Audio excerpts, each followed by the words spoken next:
Vine a la boda de mi hija como un padre soltero, pero en mi tarjeta de nombre decía padre por obligación. Hola a todos. En cuanto vi aquella tarjeta sentí un vuelco en el estómago, era de un cartón marfil grueso, del tipo que se usaría en una gala de recaudación de un senador. Mi nombre estaba escrito en una caligrafía elegante, pero debajo, con una pluma distinta y más afilada, alguien había escrito a mano, Marcus, padre por obligación. Ese golpe fue más duro de lo que jamás hubiera imaginado. Durante 19 años crié a Riley yo solo, desde que su madre nos abandonó cuando ella apenas tenía 5 meses. Pañales, turnos nocturnos, fiebres, recogidas en la escuela, rodillas ensangrentadas, trabajos a tiempo parcial, horas extras, todo recaía en mí, únicamente en mí. Y ahí estaba ahora, sentado en una silla cubierta de lino en un lujoso salón a orillas del lago Tahoe, rodeado de personas que jamás se dejarían ver conduciendo la camioneta destartalada que yo había aparcado en la parte trasera. La mesa familiar estaba ocupada por extraños de trajes impecables, manos cuidadas y miradas discretas que me recordaban que no pertenecía allí. Una mujer del lado del novio, quizá una tía, observó mis zapatos con desdén y se inclinó hacia su marido para susurrarle algo, ambos se rieron. Un hombre con chaleco de ejecutivo tecnológico ni siquiera se molestó en ocultar su mueca cuando vio que me quedaba mirando demasiado tiempo la tarjeta con mi nombre. Me sentí como si hubiera entrado en una fiesta de disfraces de un club privado sin saber que no era Halloween. Un joven, 2 asientos más allá, soltó una risita y murmuró, supongo que realmente tuvieron que invitar al conserje, sin darse cuenta de que yo podía oírlo. No respondí nada, simplemente me levanté y empujé la silla hacia atrás con calma. No necesitaba un escándalo, no quería descubrir quién lo había escrito, ni jugar a adivinar cuántas de esas caras engreídas pensaban que yo era un invitado de caridad. Solo quería marcharme. Riley estaba al otro lado del salón con sus nuevos suegros, se veía deslumbrante con su vestido de seda blanca, el cabello en ondas suaves, su sonrisa amplia y natural. Estaban brindando por algo, riendo como si nada en el mundo pudiera estar mal, y quizá no lo estaba, quizá yo ya no tenía lugar allí, quizá el capítulo había terminado y yo no había pasado la página. Me di la vuelta sin siquiera despedirme, no quería llorar delante de esa gente ni darles esa satisfacción. Fue entonces cuando la música se detuvo, escuché el micrófono crujir y el murmullo del salón se apagó como si alguien hubiera bajado un interruptor. Me giré y vi a Riley en el centro de la pista, descalza, sujetando la mano de su prometido, aunque no con suavidad. He terminado, dijo con firmeza al micrófono, nos vamos. Al principio la gente rió como si fuese una broma, pero no lo era. Soltó la mano de Brent, salió de la pista y caminó directamente hacia mí. El DJ se quedó inmóvil, sosteniendo su ordenador como si fuera a explotar, mientras Brent permanecía allí, parpadeando como si lo hubieran despertado de un golpe. Riley me tomó del brazo y dijo, vámonos, no nos quedamos. No me moví y pregunté, Riley, ¿qué demonios? Ella me interrumpió, te lo explicaré en el coche. Se adelantó con decisión, arrastrando el vestido entre pétalos de flores y copas de champán derramadas. Caminamos directo a través de aquel lujoso lugar, pasando entre invitados confundidos y damas de honor que cuchicheaban, nadie la detuvo, ella no miró atrás y yo tampoco. No dijimos una palabra durante los primeros 40 minutos de camino, solo se oía el sonido de la carretera, los pies descalzos de Riley golpeando los pedales y el roce de su vestido cada vez que se movía. Todavía conservaba el maquillaje impecable, apenas corrido, pero su mandíbula estaba tensa como si contuviera palabras entre los dientes. La lista de reproducción de la boda seguía sonando en su teléfono conectado al coche, hasta que extendí la mano y la apagué, ninguno protestó. Ella tomó la salida hacia Sacramento sin necesidad de indicaciones. Mi casa no es lujosa, es de una sola planta, con una cerca rota y pintura deslucida, pero la hipoteca está pagada y he mantenido las luces encendidas desde que ella se marchó a la universidad, es nuestro hogar. Aparcó junto a la acera y no se movió de inmediato, sus manos seguían aferradas al volante como esperando un golpe. Finalmente exhaló un largo suspiro y me miró de reojo, vi la tarjeta antes que tú, dijo con la mirada fija al frente, anoche, en la cena de ensayo, ya estaba sobre la mesa. La miré incrédulo, ¿y aún así permitiste que hoy ocurriera? Necesitaba estar segura, respondió, quería ver si realmente lo iban a hacer. Y lo hicieron. Abrió su pequeño bolso, sacó el teléfono, lo desbloqueó sin titubear y lo sostuvo entre nosotros. Mira, dijo, y puso un video. El audio era claro, demasiado claro. El padre del novio, Alan Drexler, estaba en la barra con la corbata floja y un vaso de whisky en la mano, ese tipo no es más que un simple manitas, he visto su casa en Google Maps, apenas supera la vivienda subsidiada. Una carcajada se escuchó fuera de cámara, luego intervino la madre del novio, no seas cruel, es conserje, no manitas, llamémosle por su título correcto. Más risas siguieron. La cámara giró y apareció Brent, su prometido, sonriendo mientras decía, no puedo esperar a ver su cara cuando descubra que podría haber tenido a su verdadero padre acompañándola al altar, ya sabes, el que no fregaba suelos para ganarse la vida. El video terminó, pero mi corazón no. Me quedé mirando la calle oscura desde el asiento, lo único en lo que podía pensar era en que él lo sabía, toda la maldita familia lo sabía y aún así me sonrieron en la cara. Su verdadero padre, murmuré, ese desgraciado se fue antes de que ella tuviera siquiera dientes. Riley se giró hacia mí, con el rostro sereno y la voz firme, les dije que él se había marchado, les conté quién me crió, y no les importó. ¿Por qué no me lo dijiste antes de hoy?, pregunté. Mi voz se quebró y odié que sucediera. Podría haberme quedado en casa, dije, pero ella negó con la cabeza, porque esto no se trataba solo de mí ni de ti, se trataba de ver a las personas tal como son realmente, necesitaba pruebas. La miré fijamente. ¿Entonces te casaste con él solo para atraparlos en un descuido? No me casé con él. Abrió la guantera y sacó un sobremanila doblado, lo dejó caer sobre mi regazo.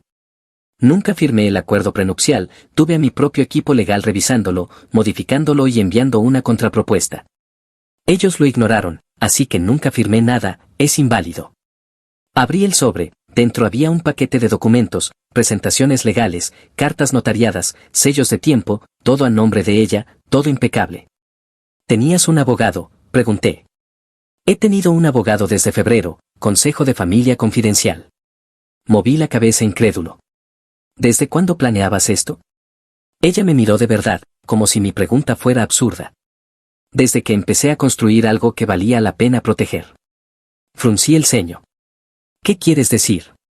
Sacó de nuevo el teléfono, tecleó unas veces y luego me mostró la pantalla, era una página web, limpia, profesional, con su rostro en la portada. Artera Biotech. Diagnósticos predictivos para la atención preventiva. ¿Esa es tu empresa?, pregunté. Soy cofundadora, estamos en Serie C ahora, valorados en unos 80 millones. Parpadeé sorprendido. Nunca me lo contaste. Ella se encogió de hombros, no quería gafar el proyecto, y tampoco quería que nadie pensara que llegué aquí gracias a ellos. Me quedé sosteniendo el teléfono como si fuera a quemarme la palma.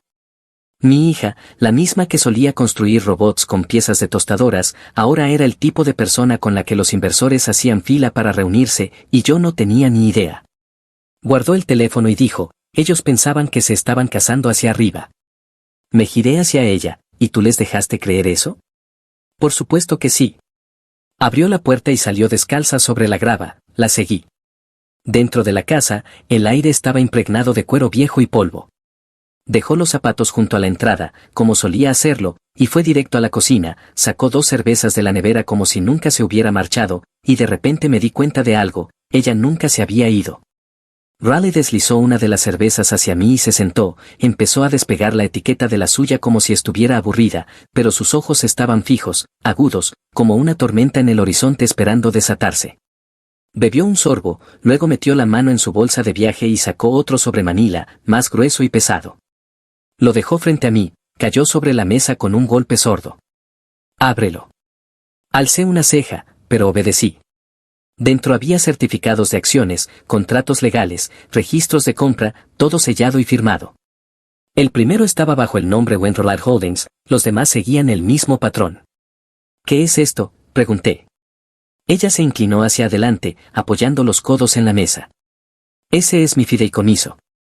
He estado comprando participaciones en Draxler Medical Logistics desde el año pasado. Me quedé mirándola boquiabierto. ¿Compraste acciones en la empresa de la familia de Brent? No, respondió, compré el control. Se me secó la boca. ¿Cuánto?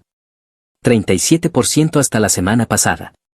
Volví a mirar los documentos, todo estaba limpio, trazado a través de compañías tenedoras en Nevada y Delaware, la clase de estructuras que la gente con dinero serio utiliza cuando quiere permanecer invisible. Así es como no te vieron venir, murmuré. Ella asintió una vez. Asumieron que yo era solo una nerd de biotecnología que se adaptaría a su mundo y jugaría según sus reglas. No se dieron cuenta de que yo ya tenía el mío. Usé los dividendos de Artera y la herencia que me dejó la abuela. ¿Recuerdas cuando te pedí ayuda para abrir una cuenta fiduciaria hace 2 años? Sí. Pues ahí empezó todo. Empujé los papeles a un lado y me recliné en la silla. ¿Has estado guardando todo esto durante el compromiso? No estaba guardando, replicó, estaba investigando. Sacó otra carpeta negra encuadernada en cuero, del tipo que los ejecutivos llevan a los tribunales. Dentro había hojas de cálculo, documentos marcados en rojo y correos electrónicos internos. Los fue colocando uno a uno sobre la mesa como piezas de un rompecabezas. Aquí está su informe de discrepancias de inventario. Declararon una pérdida de 20.000 unidades el trimestre pasado, en realidad fueron 70.000. Aquí está la lista de proveedores. Fíjate en esta empresa, Janssen Supplies, que sobrecarga a Drexler un 15% y adivina quién es el dueño. El tío de Brent. Aquí está su informe de cumplimiento con la FDA, falsificado, lo hice reaudiar a través de una agencia independiente. Me quedé mirando aquel desastre. Puede que yo no haya ido a la universidad, pero sé cuando algo huele mal, y aquello apestaba a codicia. Ella deslizó un documento hacia mí. No solo son estúpidos, son imprudentes, y cuando esto salga a la luz, serán intocables. Negué con la cabeza. Riley, esto es una guerra. Exactamente. Sacó 3 documentos finales, eran acuerdos de poder notarial firmados, 2 de accionistas minoritarios y uno de una directora independiente llamada Alan Carter. Juntos tienen alrededor del 12% y están hartos de que los Drexler traten la compañía como su patio privado. He estado trabajando en esto durante meses. Ellen aceptó apoyarme plenamente si lograba alcanzar el quórum. Entrecerré los ojos. Entonces, con su apoyo, puedo convocar una votación ejecutiva de emergencia y ganarla. ¿Y qué necesitas de mí? Fue entonces cuando sacó un último papel, más corto y simple, un formulario de autorización de voto. Estoy transfiriendo mi voto a ti. Me quedé helado. ¿Qué? Sigo siendo accionista, pero tú tendrás los derechos de voto temporalmente, es por la imagen pública, así no podrán decir que soy solo una exprometida despechada, pero si tienen que rendir cuentas ante ti, se atragantarán. Ella asintió con firmeza. Exactamente, el hombre al que llamaron conserje, un simple manitas. Miré el formulario y pregunté, ¿por qué yo, Riley? Tú eres quien construyó este plan, deberías terminarlo. Lo haré, respondió, pero esta parte es tuya. Se inclinó hacia mí, insultaron al hombre que mantenía las luces encendidas con turnos dobles, al hombre que almorzaba espaguetis recalentados para poder comprarme kits de robótica. Se burlaron de él en susurros de club campestre, y ahora ese hombre va a presidir su reunión de consejo. No me moví, mis manos seguían sobre la mesa, temblaban, no por miedo, sino por algo más antiguo, algo que no sentía en años, orgullo tal vez, rabia también. ¿De verdad quieres que yo me siente en esa mesa? Quiero que estés a la cabeza de ella. ¿Estás segura de esto? Ella sonrió, no como una hija, sino como una general entregando las órdenes finales. Nunca he estado tan segura de nada. Tomé la pluma y firmé. Ella cerró la carpeta y la deslizó de nuevo en su bolso como si nada trascendental acabara de suceder. La reunión es el jueves, dijo, prepárate, esta vez usa un traje de verdad. No tengo un traje de verdad. Lo tendrás. Terminó el resto de su cerveza y arrojó la botella vacía al fregadero con un golpe limpio, luego se dirigió al dormitorio de invitados como si aún viviera allí, como si fuera solo otra noche de regreso de la universidad. Yo me quedé en la cocina, con las manos apoyadas sobre la mesa, los papeles esparcidos delante de mí, comprendiendo hasta dónde había llegado para protegerme, no con lágrimas ni abrazos, sino con influencia. Mi niña no necesitaba que la rescataran, había vuelto con un plan para quemar todo desde dentro. El jueves por la mañana, Riley me lanzó un traje gris carbón aún envuelto en plástico. Hecho a medida, me lo agradecerás después, dijo. La tela se sentía rígida, demasiado limpia, nunca había llevado algo así, yo estaba acostumbrado a los pantalones de trabajo de lona y a las botas resistentes a las caídas, pero me lo puse, abotoné la chaqueta y me calcé los zapatos de cuero que había dejado junto a la puerta. Cuando me miré en el espejo, no vi a un conserje, vi a alguien a quien iban a lamentar haber subestimado. Entramos en la sede de Drexler Medical a las 9:04, 4 minutos después de que la reunión del consejo hubiera comenzado. Riley no llamó, empujó las puertas de vidrio esmerilado como si fuera dueña del edificio. Dentro, todos se giraron a la vez. Una mesa de caoba para 12 personas, jarras de cristal, blocs de notas alineados como si esperaran un lanzamiento de producto y no un pelotón de fusilamiento. Alan Draxler estaba en la cabecera de la mesa, con un traje azul marino que probablemente costaba más que mi primer coche. Se levantó en cuanto nos vio.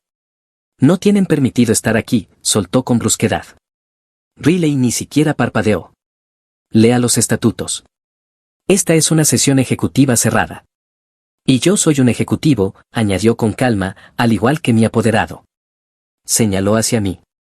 Alan puso cara de haber tragado una tachuela. Estás faroleando. Riley abrió su maletín y sacó un documento, archivado el lunes, verificado por el secretario corporativo, usted fue notificado. Lo dejó sobre la mesa, y vi el sello del Estado, transferencia legal de autoridad de poder, con mi nombre en negrita en la parte superior. Alguien carraspeó al final de la mesa. Una mujer de mediana edad, con collar de plata y ojos agudos, hojeaba una copia de su propia agenda. Es válido, Alan, yo lo vi llegar. Él se dejó caer en la silla, la mandíbula tensa. Riley se giró hacia la sala, quiero presentar un nuevo asunto de urgencia. Solicito una votación ejecutiva sobre el punto de la agenda, incumplimiento de protocolos de cumplimiento, sanciones, conducta sexual indebida y negligencia en la gestión. La mitad de la mesa se tensó, Alan rió una sola vez, amarga y cortante. ¿Crees que puedes entrar aquí y montar un golpe de estado, Riley? Ella no alzó la voz, no lo creo, lo sé.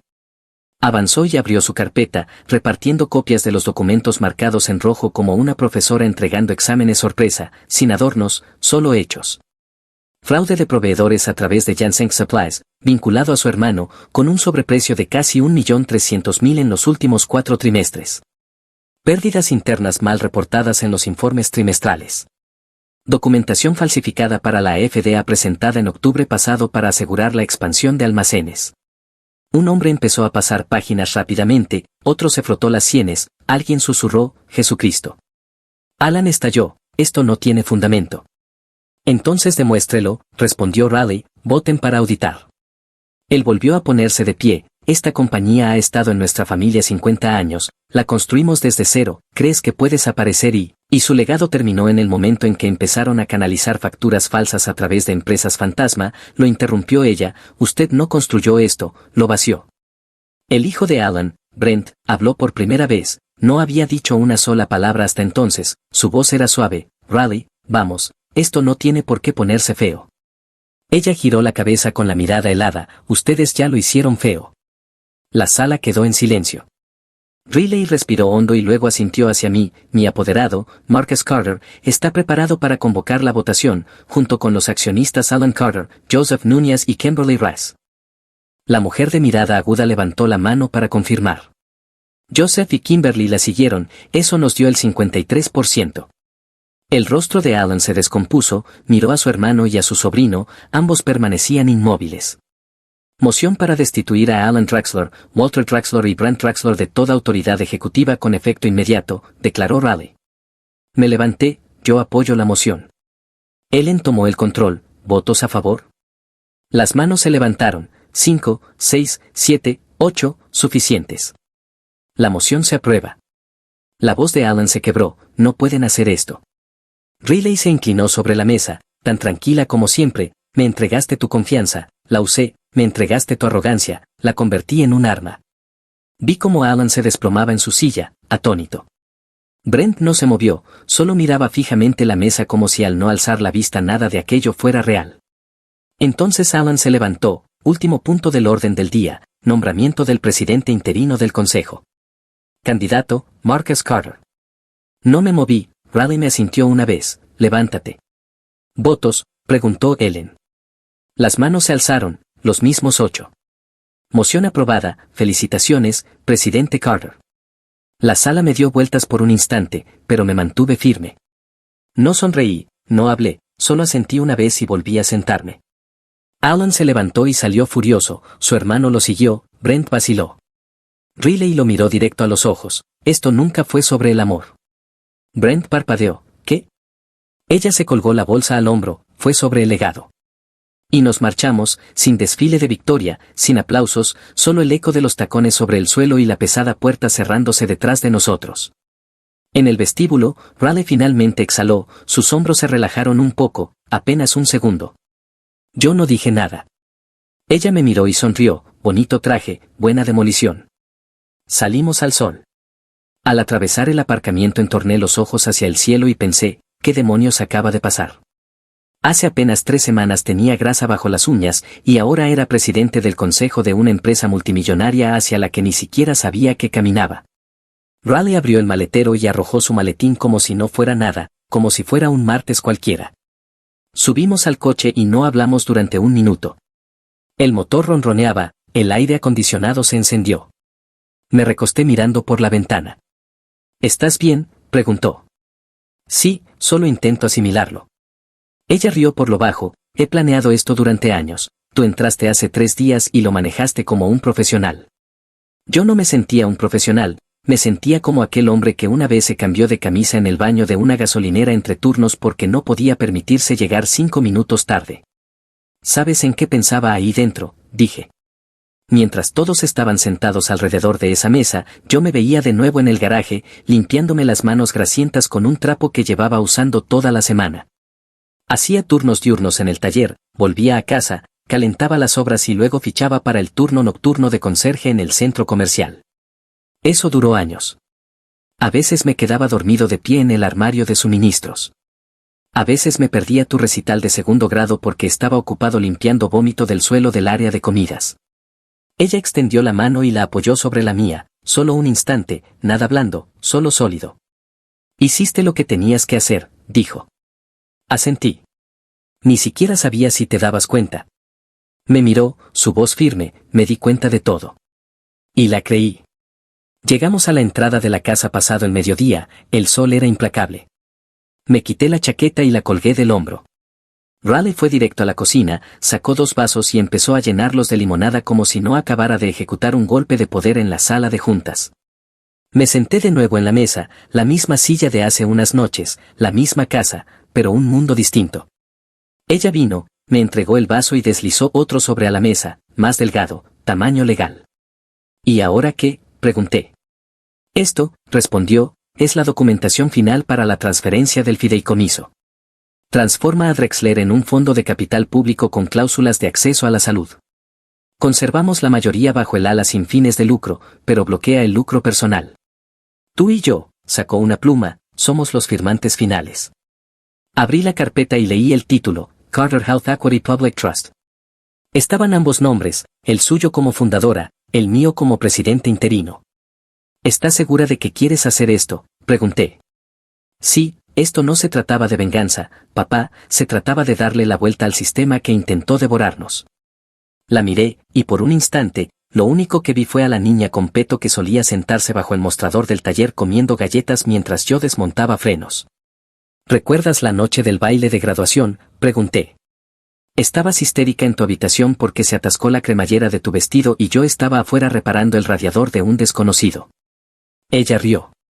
Llegaste 15 minutos tarde y aún así alcanzaste las fotos. No le cobré un céntimo, ni siquiera supe su nombre, solo vi que su coche echaba humo y que su hijo lloraba en el asiento trasero. Lo recuerdo, dijo, y recuerdo haber pensado, algún día también voy a arreglar las cosas para él. Parpadeé rápido y bajé la mirada. Ella metió la mano bajo la mesa, sacó una pequeña funda negra para prendas y la abrió apenas lo suficiente para mostrar el borde de otro traje, gris claro, de material más fino, corte entallado. Ese es para la próxima reunión, hecho a medida. Traté de rechazarlo con un gesto, no voy a vivir en trajes, Raleigh. Ella se colocó detrás de mí y apoyó la funda en el respaldo de mi silla. Ya no estás detrás de mí, dijo, estás a mi lado. No me giré, no podía. La garganta se me cerró y sentí los ojos arder. Presioné un nudillo en la esquina del ojo como si tuviera algo dentro, aunque ambos sabíamos que no era así. No dijo nada más, me dejó procesarlo. Unos minutos después, nos sentamos uno al lado del otro y firmamos la documentación final del fideicomiso, sin abogado ni notario, solo nosotros y un testigo por videollamada que apenas pronunció 3 palabras. Cuando la firma electrónica final se cargó y el estado de la transferencia parpadeó en verde, me recosté mirando la pantalla. Estaba hecho, acabábamos de entregar el imperio de los Drexler a un fideicomiso que priorizaría el acceso a la salud, el cumplimiento y la transparencia, cosas que realmente importaban. Y no sentí que hubiéramos robado algo, sentí que lo habíamos recuperado. 2 semanas después, alguien golpeó la puerta justo después de las 11. Estaba en el sofá, viendo la repetición de un programa de restauración de coches, bebiendo una gaseosa de jengibre y medio dormido cuando lo escuché. No fue un golpe fuerte, solo firme, demasiado firme para un vecino, demasiado inseguro para un policía. Abrí la puerta en pantalones deportivos y una camiseta desteñida. Brent estaba allí, la camisa arrugada, la corbata torcida, el cabello más desordenado de lo que jamás lo había visto. Parecía no haber dormido bien en días, los ojos enrojecidos, la mandíbula cubierta de barba incipiente, las manos inquietas como si no supiera qué hacer con ellas. Señor Carter, empezó con voz baja, por favor, solo necesito 5 minutos, necesito hablar con Raleigh. No me moví, apoyé el hombro en el marco de la puerta y crucé los brazos. Me llamaste un accesorio, dije, y ahora estás en mi porche suplicando misericordia. Su rostro se torció. No fue así, no lo quise decir, estaba borracho, intentaba salvar la cara. Lo interrumpí, eso es lo único que siempre hiciste. Intentó hablar otra vez, pero salí al porche y cerré la puerta detrás de mí, lo suficiente para bloquear su vista hacia el interior. Déjame adivinar, dije, tu papá ha sido apartado, la junta votó a un externo, el apellido de la familia se hunde, y ahora vienes con el rabo entre las piernas esperando que Raleigh tenga un parche. Agachó la cabeza. No sabía que realmente lo haría. Ese es tu problema, dije, nunca pensaste que pudiera hacer nada, creías que te necesitaba. Levantó la mirada, los ojos se desviaron hacia la puerta. ¿Puedo al menos hablar con ella? No respondí. Detrás de mí oí paso suave sobre la madera y la voz tranquila de Raleigh, está bien. Me hice a un lado. Ella salió descalza, con mallas y una sudadera con capucha, el cabello recogido, sin maquillaje, sin espectáculo. Brent dio medio paso hacia adelante y se detuvo. Ella no se acercó, se quedó junto a mí, con los brazos cruzados, los ojos claros y afilados, no furiosa sino cansada, el tipo de cansancio que aparece cuando uno deja de cargar con la basura de los demás. No vas a darle la vuelta a esto, dijo, no aquí, no ahora. Él asintió rápidamente, lo sé, solo, entré en pánico. Mi padre me culpa, dice que debí detenerte, dice que avergoncé a la familia. Tu padre se avergonzó a sí mismo, respondió ella, tú solo lo seguiste. Tragó saliva. Yo no aprobé esa tarjeta, lo juro. Pero tampoco dijiste nada. Pensaste que era una broma, una mala broma. Riley lo cortó, te reíste, estabas allí y reíste mientras tu madre me llamaba hija del conserje y tu padre decía que el mío era un caso de beneficencia. Podrías haberlo detenido, no lo hiciste. Él metió la mano en el bolsillo interior de su chaqueta y sacó un papel arrugado. Escribí algo, sé que no arreglará nada, pero, no quiero una disculpa, dijo Raleigh, quiero espacio. Sacó un sobre blanco del bolsillo delantero de su sudadera y lo sostuvo frente a él. Brent no lo tomó al principio. ¿Qué es?, preguntó. Una orden de cese y desistimiento, respondió. Cubre contacto personal, implicación profesional y cualquier intento de interferir en la transición de la empresa. Él lo miró como si fuera radiactivo. ¿Me estás notificando?, preguntó. No, dijo ella, me estoy protegiendo a mí misma y a mi compañía. Esto no es personal, es estructural. Finalmente, Brent tomó el sobre con las manos temblorosas. Yo solo. Pensé que teníamos algo real, dijo Brent. Riley inclinó la cabeza, yo también lo pensé, hasta que me di cuenta de que lo único real entre nosotros era tu necesidad de ser rescatado. Él se crispó. Siempre necesitaste que alguien te salvara de ti mismo, añadió ella, y yo dejé de postularme para ese trabajo. Parecía que iba a llorar, pero no salió ninguna lágrima, solo ese silencio atónito que tienen los hombres cuando finalmente ven los escombros que ayudaron a construir y comprenden que nadie vendrá a despejarlos. Retrocedió lentamente por los escalones del porche, no dijo adiós, no lo intentó de nuevo. La carta colgaba de su mano, flácida entre los dedos. Cruzó la acera, subió a un coche plateado que parecía demasiado caro para alguien que acababa de ser expulsado del imperio de su familia, y se marchó sin encender las luces, como si eso pudiera ayudarlo a desaparecer. Raleigh no dijo nada hasta que las luces traseras se perdieron, luego se giró y volvió a entrar en la casa. La seguí. En la cocina se sirvió un vaso de agua, su mano estaba firme, su mandíbula apretada.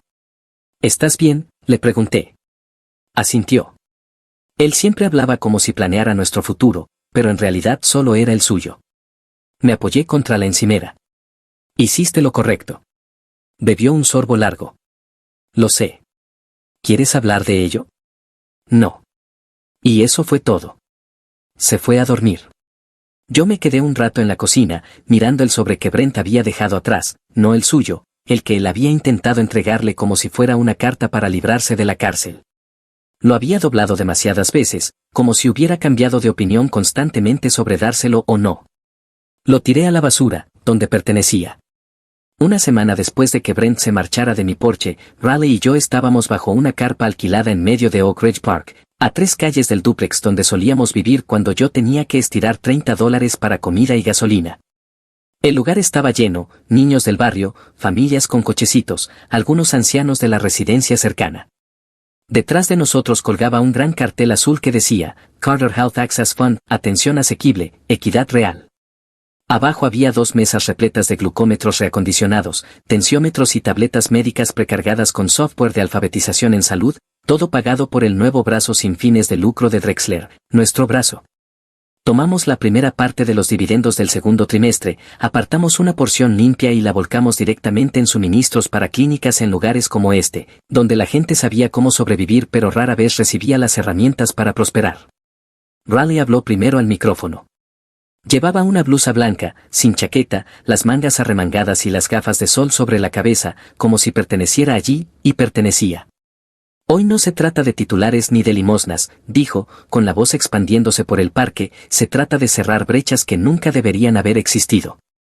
La gente asintió, algunos aplaudieron, un par de adolescentes de la cancha de baloncesto dejaron de botar la pelota y escucharon. Ella lo mantuvo breve, siempre sabía cómo rematar con claridad.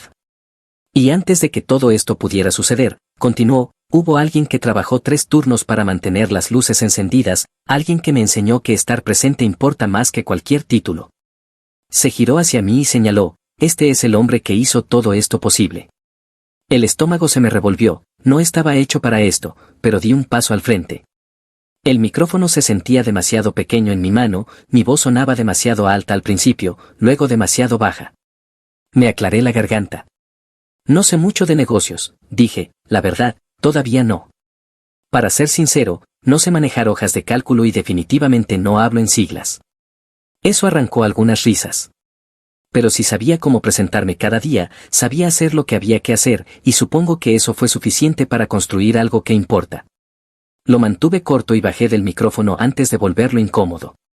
La gente aplaudió de verdad, no del tipo cortés, sino del auténtico. Después del evento, 3 adolescentes, tal vez de 17 o menos, se acercaron. Una de ellas, con el pelo rapado y una sudadera que decía Future Engineer, me miró directo a los ojos y dijo, nunca había visto a alguien como yo sentado en una mesa directiva. No supe qué decir, así que solo asentí. Otro chico preguntó si podía tomarse una foto conmigo. Le dije que sí, y sacó un viejo teléfono Android destartalado que apenas funcionaba. Me pareció correcto. Esa misma tarde, un equipo de noticias locales del Canal 8 transmitió un segmento titulado Mecánico convertido en presidente corporativo. Escribieron mal mi nombre en el gráfico, pero no me importó. Vi la pieza desde una silla plegable frente al centro comunitario mientras Riley daba una entrevista. Ella se veía serena, centrada, profesional pero sin pose, era ella misma, como siempre lo había sido. Cuando recogieron la última mesa y los voluntarios se marcharon, quedamos solo nosotros 2 bajo la sombra. Riley se sentó a mi lado, me entregó un sobre blanco pequeño y no dijo nada. Lo abrí. Dentro había una sola llave y un título de propiedad doblado, transferencia total, a nombre de ambos. La miré, ¿qué es esto? Una casa nueva, respondió, 3 habitaciones, lote en esquina, a poca distancia de aquí. Se me apretó la garganta. Riley, no es un pago, me interrumpió, es una mejora para los 2. Volví a mirar la llave, se sentía pesada aunque no lo era. ¿Nos mudamos? Ella se encogió de hombros, no tenemos que hacerlo, pero estará ahí si lo queremos. Asentí, todavía intentando tragar lo que tenía atorado en el pecho. Nos quedamos allí un rato más, escuchando solo el viento y algún coche que pasaba.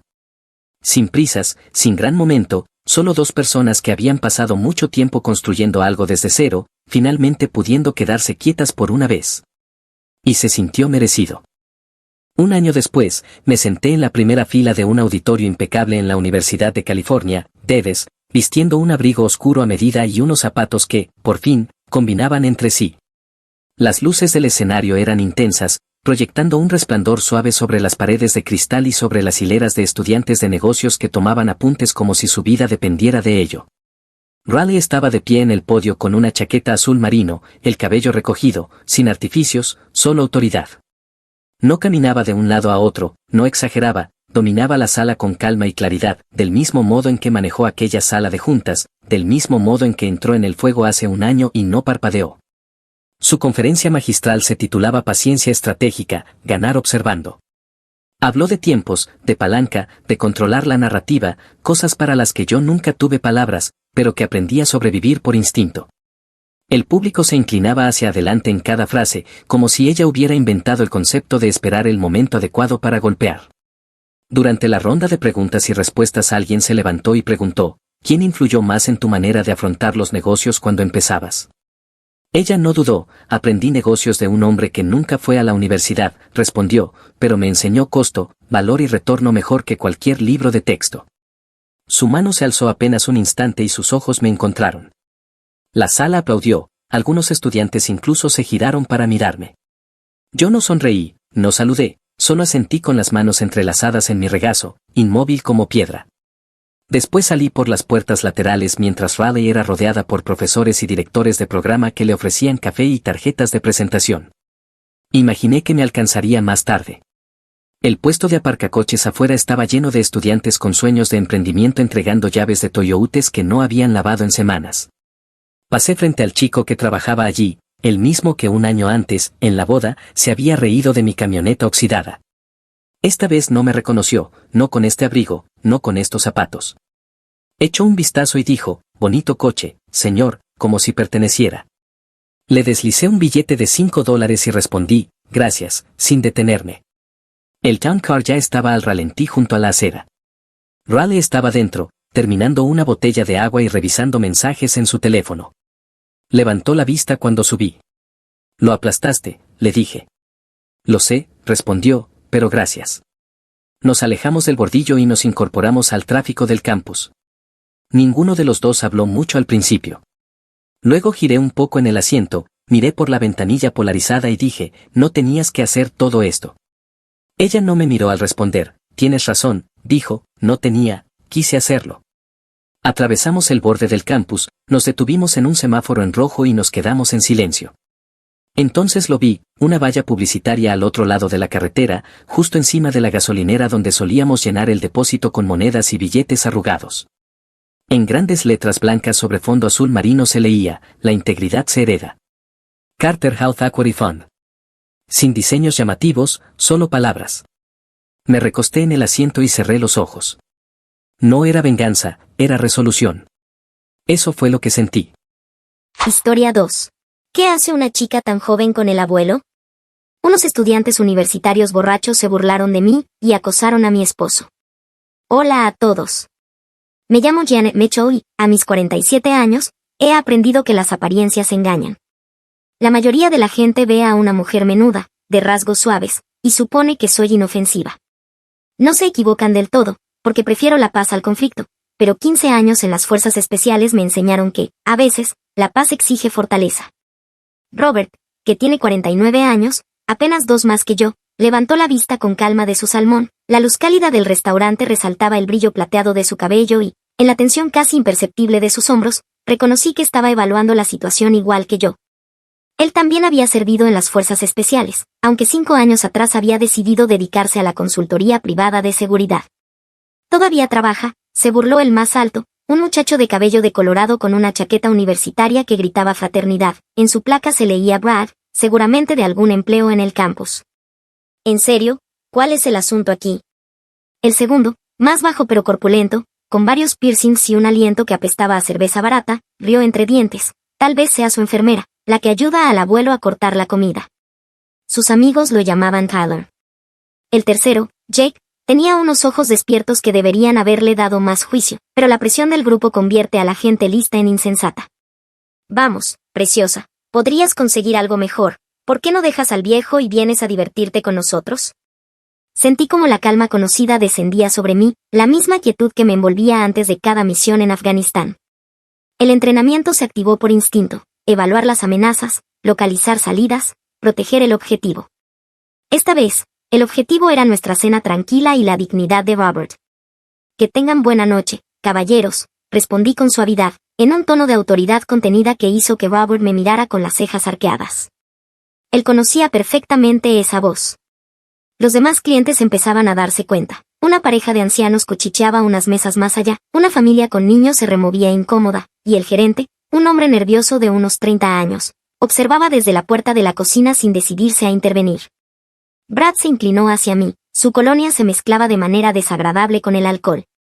No seas así, solo intentamos ser amables. Extendió la mano hacia mi hombro y vi la mandíbula de Robert tensarse. Algo oscuro vibró en mi interior, no era ira, sino certeza. Aquellos chicos no sabían en qué se estaban metiendo, y su arrogancia sería su perdición. El acoso en el restaurante O'Sullivan's no era la primera vez que enfrentábamos prejuicios por la edad, pero sí el episodio más agresivo. La gente a menudo nos miraba cuando salíamos juntos, inventando historias sobre nuestra relación. Algunos me tildaban de cazafortunas, otros pensaban que él sufría una crisis de mediana edad. Ninguno sospechaba que ambos éramos veteranos de las fuerzas especiales, compañeros desde un ejercicio conjunto de entrenamiento hacía 12 años. Robert había sido mi oficial al mando solo 3 meses, antes de que me reasignaran, pero 2 años después de mi baja volvimos a coincidir en una reunión de veteranos y la atracción fue inmediata y mutua. Él me sostuvo durante la dura transición a la vida civil, comprendiendo dificultades que la mayoría jamás entendería. Señora, ¿se encuentra bien?, preguntó por fin el gerente, acercándose con gesto indeciso. Su placa decía Steve y apenas parecía mayor que los estudiantes que nos acosaban. Estamos bien, gracias, respondí manteniendo el mismo tono sereno, ya estábamos terminando la cena. Brad soltó una carcajada estridente que atrajo más miradas. Ven. Ella está bien, solo conversamos. Se inclinó ahora hacia Robert, invadiendo su espacio personal. No pasa nada, ¿verdad, viejo? Observé a Robert con atención, respiraba tranquilo, sus manos descansaban relajadas sobre la mesa, pero sus ojos se habían helado. Estaba calculando ángulos y distancias, igual que yo. Ninguno quería violencia, pero ambos estábamos preparados. Tyler, envalentonado, se sumó, apuesto a que en tu época eras muy duro, ¿eh? Seguro que luchaste en Vietnam o en algo igual de antiguo. Quizá en Corea, añadió Jake con sorna, antes de que tuvieran toda esa tecnología moderna. Su ignorancia habría resultado cómica de no ser tan ofensiva. Robert había sido desplegado varias veces en Irak y Afganistán, recibiendo condecoraciones por sus operaciones antiterroristas, pero explicarlo a aquellos chicos era inútil. Muchachos, dijo Robert en voz baja, será mejor que regresen con sus amigos. Ok, abuelo, lo desafió Brad inflando el pecho, vas a pelear contra los 3. El restaurante se sumió en silencio, roto solo por el suave jazz de fondo. Incluso el personal de cocina había salido a presenciar la escena. Algunos clientes levantaban sus teléfonos para grabar lo que sucediera. Coloqué la servilleta sobre la mesa y me levanté despacio. Con mi 1,64 m de estatura y apenas 54 kilos, seguramente parecía que me rendía. Las sonrisas de los chicos se ensancharon, convencidos de haberme intimidado. Nos vamos, anuncié mientras alcanzaba mi bolso. Robert, ¿estás listo? Mientras intentábamos avanzar hacia la salida, los 3 estudiantes se movieron para bloquear nuestro paso. Los ojos de Brad tenían ese brillo peligroso propio de quien ha bebido demasiado y carece de disciplina. Esto estaba a punto de ponerse interesante. Caminar por el comedor de O'Sullivan se sentía como atravesar un campo minado. Cada paso hacia la puerta parecía alentar aún más a los universitarios. Brad murmuró algo al oído de Callum, que soltó una carcajada y asintió, mientras Jake se mantenía un poco atrás, aunque sus ojos seguían fijos en mí con una expresión que me hizo estremecer. Con permiso, dijo Robert con cortesía, cuando llegamos al estrecho espacio entre las mesas donde ellos se habían colocado. No lo creo, replicó Brad, cruzándose de brazos. Tu novia y yo no hemos terminado de hablar. La palabra novia salió de su boca impregnada de tal desprecio que varios comensales cercanos exhalaron un suspiro audible. Una mujer mayor en la barra negó con la cabeza, y un hombre de mediana edad comenzó a levantarse antes de que su esposa lo obligara a sentarse. Es mi esposa, respondió Robert con calma, aunque capté en su voz ese matiz que revelaba que su paciencia se agotaba. Tyler hizo un gesto de fingida sorpresa. ¿Esposa? Eso es peor todavía. ¿Qué será lo próximo? ¿Una dentadura en un vaso junto a la cama? La crueldad juvenil mezclada con alcohol era un veneno. Ellos creían ser ingeniosos, pero no sabían que estaban pinchando a un dragón dormido. Había combatido a talibanes con más sentido común y mejores modales. No queremos problemas, dije con firmeza serena. Solo queremos marcharnos. Ese es precisamente el problema, intervino Jake, animándose al fin. No estamos listos para que se vayan, la conversación apenas se ponía buena. Brad dio un paso hacia Robert, tan cerca que sus pechos casi se rozaban. Mi esposo no se echó atrás, pero tampoco escaló la tensión, les estaba dando todas las oportunidades de retirarse con dignidad intacta. ¿Sabes lo que pienso?, dijo Brad en voz lo bastante alta para que medio restaurante lo oyera. Creo que esta preciosidad debería estar con alguien que sepa darle un buen rato, alguien que no necesite pastillas para cumplir. El insulto flotó en el aire como una bofetada. El rostro de Robert se encendió, no de vergüenza, sino de ira contenida. Vi cómo sus manos se crispaban antes de obligarlas a relajarse. En ese instante tomé mi decisión. Aquellos muchachos buscaban una reacción, pretendían humillarnos en público para su propio entretenimiento. Creían estar a salvo porque yo parecía inofensiva y Robert aparentaba ser viejo, ignorando que entre los dos acumulábamos más de 25 años de entrenamiento militar especializado. Muy bien, dije con un tono completamente distinto. Si quieren hacerlo por las malas, hagámoslo como corresponde, afuera. Los ojos de Brad se abrieron, entre sorprendidos y encantados. Esto se pone interesante, ¿lo oyeron, chicos? La abuela quiere llevarlo afuera. Va a ser épico, gritó Tyler, levantando el puño. Jake mostró dudas por primera vez, aunque la presión de grupo fue más fuerte que el sentido común. Al avanzar hacia la salida, crucé la mirada con Robert y le di una leve inclinación de cabeza. Él lo entendió al instante y respondió con una sonrisa casi imperceptible. Aquellos chicos no tenían idea de lo que se avecinaba. El aire nocturno de Denver estaba fresco cuando salimos al estacionamiento de O'Sullivan. El sol poniente alargaba las sombras entre los coches. Los tres universitarios nos siguieron con la arrogancia típica de jóvenes que nunca habían enfrentado consecuencias reales. Perfecto, anunció Brad, observando el aparcamiento casi vacío. Sin público, salvo las cámaras de seguridad, y en serio, ¿quién va a creer esto? Tyler ya sacaba el teléfono. Hermano, tenemos que grabarlo. 3 universitarios contra el abuelo y su muñeca de azúcar. Esto se va a hacer viral. Me quité el cardigan ligero y lo doblé con cuidado, dejándolo sobre el capó de la camioneta de Robert. El simple gesto reveló mis brazos y hombros firmes, resultado de años de entrenamiento físico que jamás había abandonado. Los muchachos, demasiado ebrios y arrogantes, no captaron la advertencia. Última oportunidad para marcharse, dijo Robert con calma, colocándose de manera que pudiera vigilar a los 3 sin estorbarme. Sin rencores, sin daños. Vamos, viejo, gritó Jake, envalentonado por las risas de sus amigos. ¿De verdad vas a dejar que tu esposa pelee por ti? Eso es vergonzoso incluso para ti. Inspiré profundamente, centrando mi mente tal como mis instructores me habían enseñado 15 años atrás. La calma familiar descendió sobre mí, ese estado especial de conciencia relajada en el que todo se vuelve nítido y el tiempo parece ralentizarse. Está bien, dije, girando los hombros para aflojarlos. ¿Me quieren a mí? Vamos, de uno en uno. La forma en que lo pronuncié, con absoluta seguridad y sin rastro de miedo, por fin atravesó la embriaguez de Brad. Por primera vez, la duda se reflejó en su rostro. ¿Qué? Balbuceó. Tyler detuvo la grabación, confundido por mi transformación repentina de víctima a agresora. ¿Lo oíste bien?, continué.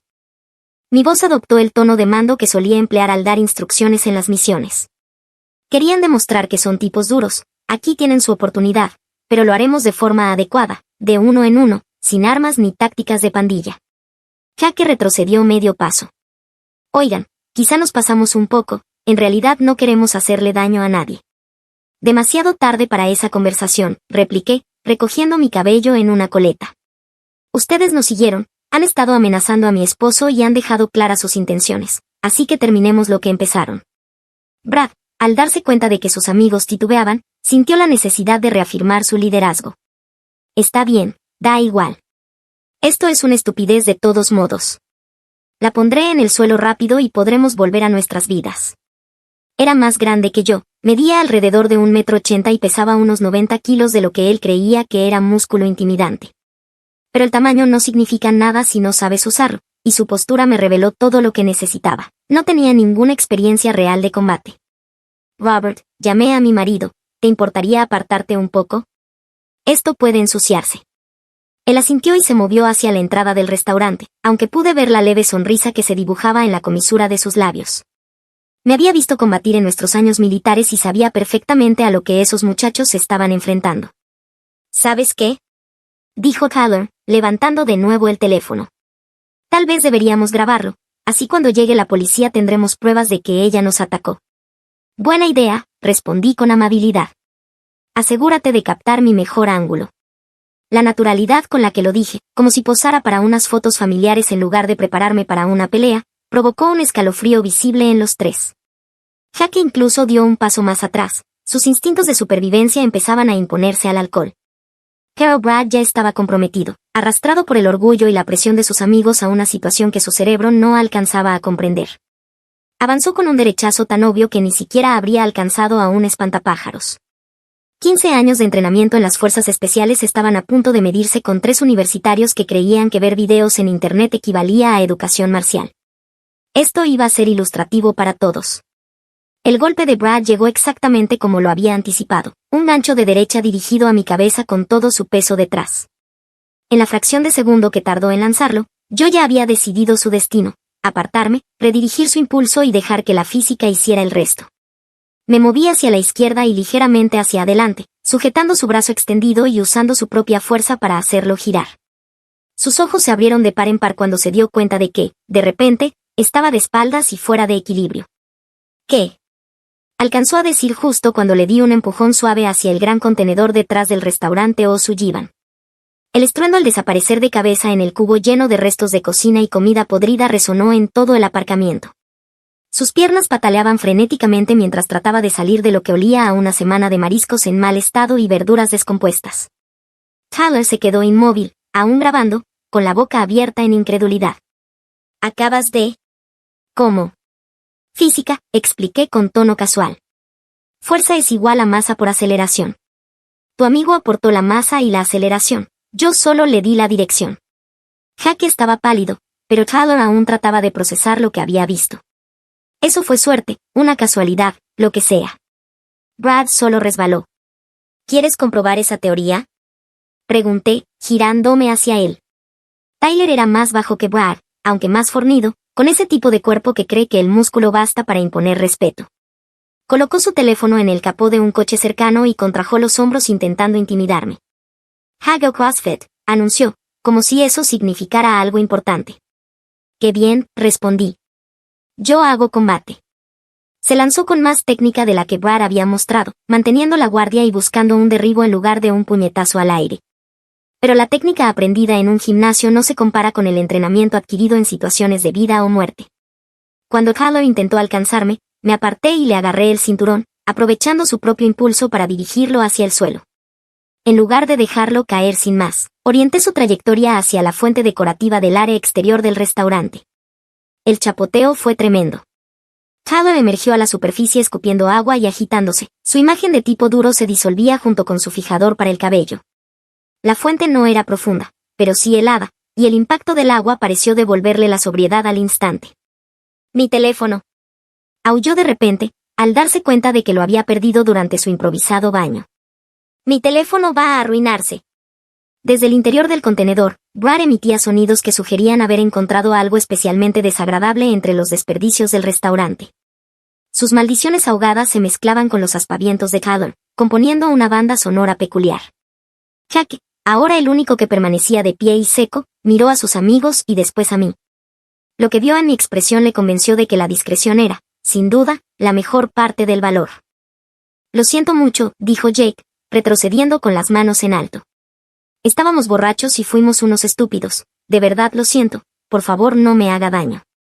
Entonces hizo algo que sorprendió a todos, incluso a sí mismo, empezó a llorar, no solo un par de lágrimas, sino un llanto descontrolado, mientras el alcohol, la adrenalina y la vergüenza lo golpeaban al mismo tiempo. Quiero a mi mamá, sollozó, sacando el teléfono con manos temblorosas. Solo quiero irme a casa. Toda la confrontación había durado menos de 3 minutos. 2 estudiantes universitarios estaban completamente derrotados, y el tercero sufría una crisis emocional. Yo ni siquiera había sudado. Robert se acercó, negando con la cabeza con una mezcla de asombro y diversión. 15 años en las fuerzas especiales y todavía logra sorprenderme. Ya lo dije, respondí mientras me acomodaba la blusa, de uno en uno. El desenlace resultó aún más entretenido que la pelea. Brad finalmente consiguió salir del contenedor, cubierto de pies a cabeza con lo que parecía ser salsa de tomate, lechuga marchita y algo que en algún momento había sido pescado. El olor era tan insoportable que incluso Tyler, empapado hasta la cintura en la fuente, arrugó la nariz con repulsión. «Esto es una agresión», gritó Brad, intentando quitarse restos de comida podrida de la cara. «Voy a llamar a la policía, voy a llamar a mi abogado, voy a llamar a todos». «Excelente idea», asentí sacando mi propio teléfono del bolso. «Hagámoslo juntos». Seguro que estarán muy interesados en las grabaciones de seguridad que muestran a 3 hombres siguiendo a una mujer hasta el estacionamiento.